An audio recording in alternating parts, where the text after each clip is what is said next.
Elle repose sur un état fonctionnel diminué du centre moteur du langage, les 3 degrés d'excitabilité selon Charles Bastian. En ce qui concerne l'aphasie dite motrice transcorticale, une chose paraît certaine, son existence ne justifie en rien l'hypothèse d'une voie BM pour le langage spontané. Cette forme de trouble du langage résulte soit de lésions situées dans l'aire sensorielle du langage, soit d'états morbides de l'aire motrice qui font que le centre moteur du langage se trouve modifié dans un état de fonctionnement réduit par rapport à la normale. C'est Charlton Bastian qui propose la même explication que nous pour l'aphasie dite motrice transcorticale de Lichtenheim, distingue 3 états d'excitabilité diminués d'un centre. La réduction la plus légère se manifeste en ceci que ce centre ne réagit plus à une incitation arbitraire, mais bien encore à une incitation par voie d'association avec un autre centre et à un stimulus sensoriel direct. En cas de dommage fonctionnel plus grave, il ne réagit plus qu'à un stimulus sensible direct. Enfin, au niveau le plus profond, il ne répond même plus à celui-ci. À propos de l'aphasie motrice transcorticale, il faudrait donc supposer que le centre moteur puisse encore être mis en action par une excitation sensorielle directe, alors qu'il ne le peut plus par une incitation arbitraire.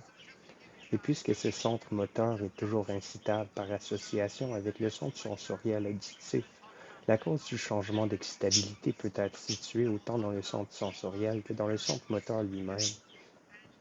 À présent, nous remarquons que nous avons réussi à expliquer une forme observée cliniquement de troubles du langage selon l'hypothèse d'un changement de l'état fonctionnel au lieu d'une interruption localisée de la voix.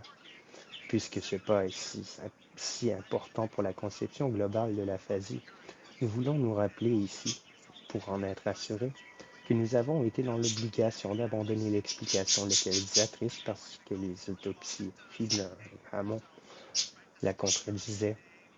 L'hypothèse à laquelle nous nous sommes ralliés avec Charlton Bastian nous apparaît comme exprimant de façon naturelle le fait que le langage répété se conserve à chaque fois plus longtemps que le langage spontané. Plus tard, nous apprendrons à connaître d'autres faits qui nous prouveront également que l'action associative d'un centre se permet moins facilement que l'action dite spontanée. L'hypothèse de Bastian, certes, a quelque chose de surprenant à première vue.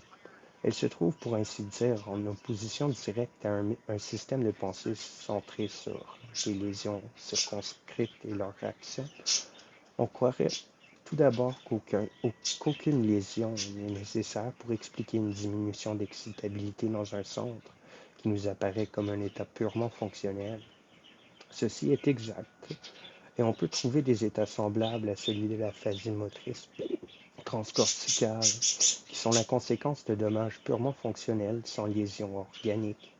Cependant, lorsqu'on cherche à se faire une idée plus claire de la relation entre une lésion organique et un trouble fonctionnel, on est bien forcé de s'apercevoir que toute une série de lésions organiques ne peuvent se manifester autrement que par des troubles fonctionnels, et l'expérience montre que ces lésions n'ont en fait pas d'autre effet. Depuis des décennies, nous étions guidés par l'effort de mettre en valeur les troubles révélés par la clinique afin de connaître la localisation des fonctions, et nous nous étions accoutumés ainsi à ce qu'une lésion organique détruise complètement une partie des éléments du système nerveux en laissant les autres inaltérés. En effet, ce n'est qu'alors qu'elle pouvait servir notre design. Or, bien peu de lésions remplissent ces conditions. D'une part, la plupart ne sont pas directement destructrices et d'autre part, elles attirent la sphère de leur action perturbatrice un plus grand nombre d'éléments.